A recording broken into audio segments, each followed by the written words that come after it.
58 laps to go. And Randy Tolsma now, his lead is cut to 1.7 seconds as Bobby Hamilton breaks away from this group and begins to close in. Carlos Contreras goes behind the wall. He made a couple of pit stops and fallen well off the lead lap. And now is in the garage area. Well, here comes Grissom on the inside of Mike Wallace. He's got to run this time. He has position. He should be able to pull it off. Going into turn one, he should be able to just motor right on by, and as he does, and along comes Ruttman right along with him. 2 spots in about a period of a second and a half. You saw Wallace lift off the gas real early for turn one, so as not to fight him through the corner and slow both of those trucks down. So Grissom now moves to 5th, Ruttman to 6th, Wallace back to 7th. 8th is Marty Houston, 9th is brother Andy, and Ricky Hendrick is having a great run here in 10th. I say great run for only his 2nd start in this series. That is very impressive. Very impressive. Steve Grissom is about 9 seconds behind the leader, Randy Tolsma. 16 trucks still on the lead lap. Off the top 10 are Scott Riggs, Rick Corelli, Terry Cook, Rick Crawford, Michael Dockett, and Kenny Schrader. The rest of the lead lap trucks.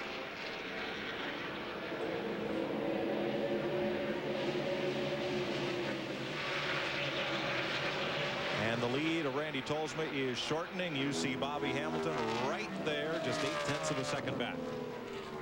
And I think the longer Bobby Hamilton runs on his tires, the better that truck balances, because just a little while ago he was not able to keep up with Tolsma's pace, and right now he's running down about 3-4 truck lengths a lap. You can see there he's over 124 and Tolsma 123. Soft back in the throttle. He didn't just jump back in there. That's the key to a flat track, is not to ever break the rear wheels loose in the center part of the corner. They're going to work around Rob Morgan, some battered number 46 that was involved in the first accident of the day, the one that took Dennis Setzer to the garage. And now Hamilton has a little clearer track to play with.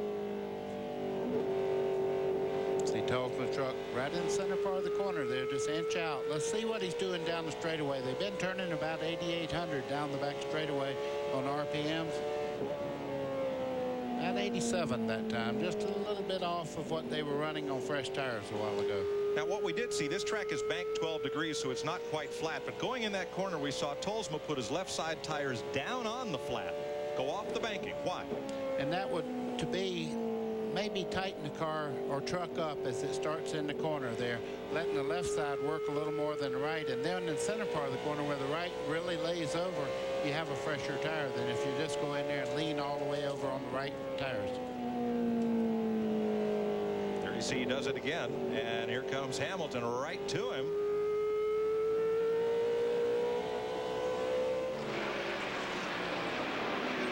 That's how close they run. Rick Crawford's made a pit stop here at lap 149. He's going to get tires and fuel. We may see some other of the front trucks making green flag stops. Here comes Hamilton, just kind of chewing away there at the inside. And lap traffic just on the inside there. He thought about moving over, and that lap traffic was there, and he said, well, I better wait another lap.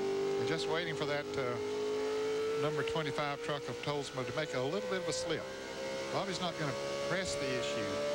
He knows he has a faster truck because he ran him down. And so he'll say, he'll make a little bit of a slip here a little bit, and I'll pounce right in there. Mike, about 150 miles an hour down the straightaway. These trucks are flying around here. Get a little more on Tolsma from Ralph Shaheen. Well, Mike, when Bobby Hamilton's number 4 gets up behind Randy Tolsma's number 25, that's when Randy has a problem. The truck starts to get a little loose on him. I just talked to crew chief Gary Sowalter, and he said everything is fine with the truck. When that 4 gets up underneath us, tends to loosen us up a little bit, just like it's probably doing right now through the corner. Well, that may not be his only problem, Ralph. No, he's got some, well, he did have. He had a hot dog wrapper. Yeah, had a hot dog wrapper on the grill, but now it appears to have blown off, or was that down on the bottom part? Yeah, it's on the lower part down Okay. there, and I noticed it is stuck there, and that's a good eye on your part there. You can see it right there. Well, I'm trying. He's outrunning you, buddy. That's how fast they run. Yeah. Boy, I'm trying. But that'll make the truck even looser. And speaking of lose, he loses the lead. Oh, big trouble. Boy, he hit the ball hard. I think that's Steve Prescott. It is the main driver. He really shot into that wall, Mike. Yeah, and the truck got up on the wall there very hardly. They had just lapped Prescott, the 32-year-old driver from Gardner, Maine, for, I believe, the second time. He had made a green flag pit stop, and caution is out, and Steve is, you see, moving around okay. And the net comes out. That's to let the corner workers know that I'm okay. That's how you let them know. You don't have to cross in traffic here to get to me. So caution is out once again here at New Hampshire. This is the 6th one of the day for Steve Prescott's spin. And this should allow all of the leaders to make their final pit stop. I'm sure they will be coming in. And many of them will welcome this opportunity.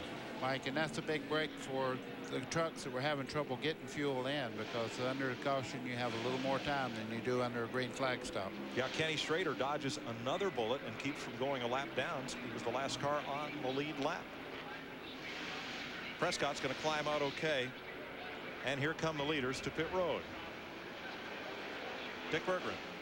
Well, Bobby Hamilton is going to come in, and he's going to take the 2 outside tires, Mike. He's going to take fuel. They are not going to wait on the fuel man. There's only a little bit less than 50 laps to go, so that's the strategy. Get as much fuel in as they can. There probably won't be enough. A lot of pressure on Mark Nichols. He is the gas man here. Hamilton now taking right side tires. This is his Winston Cup pit crew. Hitting the car. Robert Marcus, the crew chief on that team, is on the jack, and there goes Hamilton to Ralph.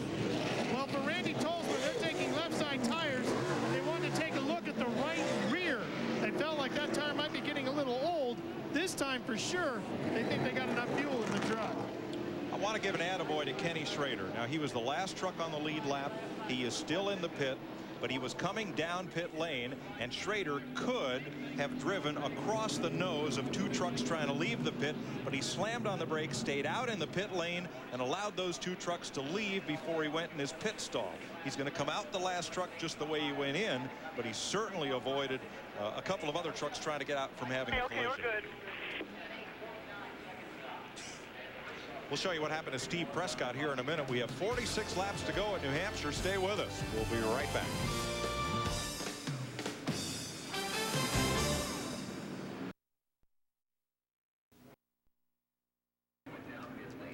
Welcome back to Loudon, New Hampshire. Mike Joy with Buddy Baker and Ned Jarrett, Dick Berggren and Ralph Shaheen on pit road. Let's show you what happened to Steve Prescott, driving the family truck, the E.J. Prescott, number 03.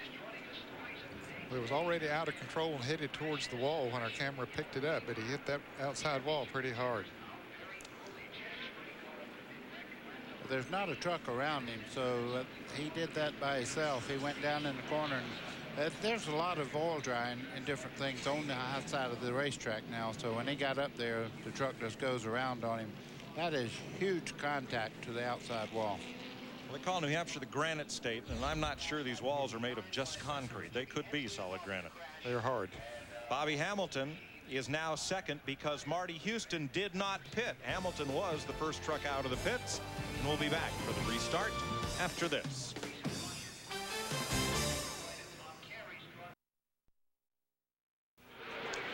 We're back under green, and Bobby Hamilton is the leader now. He passed Marty Houston. That's 14 Rick Crawford at the front of the pack.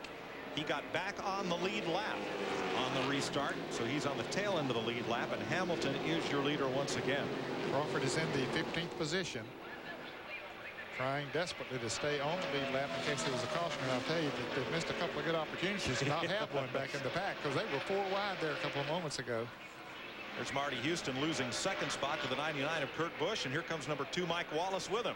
Mike Wallace very, very fast on fresh tires. The minute the tires get hot, he seems to drop off. But boy, when they have restarts, if they have a run with 10 laps to go, my money's on him. We wonder why Marty Houston did not make a pit stop. I would question that strategy, but Who knows? A lap after they dropped the restart, they came down the straightaway. Grissom on the left, Ruttman, Bush, 4 wide there for a minute. Mike Wallace way to the inside. Now they've sorted out somewhat. 37 laps to go.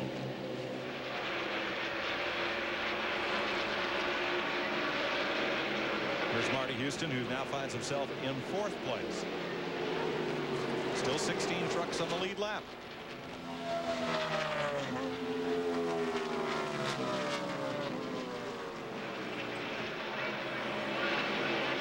Now Biffle and Tolsma have been nose to tail since they dropped the green for the restart. In fact, they've had a little bit of contact coming up through the field. Yes, they have. And a real comeback of the day is Andy Houston. He's already up to 8th spot in this truck right there. And he has been absolutely flying up through there. One time was a full lap down, and now he's fought his way back up into 8th spot. He's only about 10 car lengths from being in 5th. But those are filled by Marty Houston 75, the 25 of Randy Tolsma. Now Tolsma's trying to take away that position from Marty Houston. Gets a nose alongside. One press straightaway. He'll couldn't quite do it that time. I thought he had enough of a run that he would get up beside him, but there's where Marty has the problem. When he tries to get back in the throttle, the truck went up the hill, and Tolsma just dropped to the bottom there. All these trucks should get by on the inside as they start through there. And even his brother now comes up beside of him, coming through the corner. Andy Houston puts Marty behind him. And you'll see some of those position boxes go up in green on the upper left. That means the driver has gained a position the last lap. If it's shown in red, he has lost a spot. And Ned, to answer your question, Marty Houston last pitted at lap 114. So if we had 10 or 12 caution laps between then and the end of the race, he might have enough fuel to go the distance. well, he might have, but boy, not having those tires on. But maybe he's saving his tires for later on. And there are only 14, 15 trucks on the lead lap. So, you know, maybe that strategy will work out for him. They know what they're doing down there. Why should I even question? Rick Crawford fighting very hard to stay in the lead lap right now, hoping for a caution so he can go all the way around the racetrack and get back with these guys. But Bobby Hamilton is dogging him, and I'm sure Hamilton's looking in the mirror and seeing Kurt Busch right behind him back there, a very aggressive driver.